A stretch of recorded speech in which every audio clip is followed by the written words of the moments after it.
గత 5 ఏళ్లు అధికారంలో ఉన్నప్పుడు వైఎస్ఆర్సీపీ అధినేత వైఎస్ జగన్మోహన్ రెడ్డి ఒకే ఒక్కసారి బెంగళూరు వెళ్లారు. కానీ అధికారం కోల్పోయిన ఈ 100 రోజుల్లో తరచూ బెంగళూరు వెళ్లి వస్తున్నారు.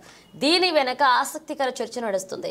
మరోవైపు జగన్ జాతీయ స్థాయిలో వైసీపీని బలోపేతం చేయాలని చూస్తున్నట్లుగా వైసీపీ శ్రేణులు చెబుతున్నాయి. ఈ మేరకే ఇండియా కూటమికి జగన్ దగ్గరవుతున్నట్లుగా సమాచారం.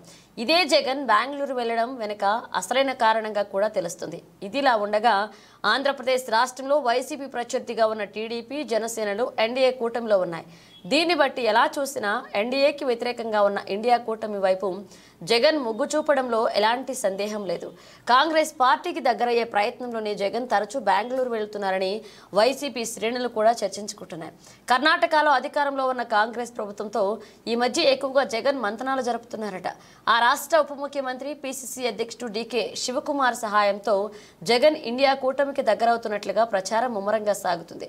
ఇప్పటికే చాలా మంది ప్రముఖ నేతలు వైసీపీని వీడి వలసబాట పట్టారు. ఈ నేపథ్యంలో ఇటు రాష్ట్రంలో అటు కేంద్రంలో వైఎస్ జగన్ చక్రం తిప్పడానికి ప్రణాళికలు రచిస్తున్న క్రమంలోనే తరచూ బెంగళూరు వెళ్తున్నట్లుగా విశ్వసనీయ వర్గాల సమాచారం.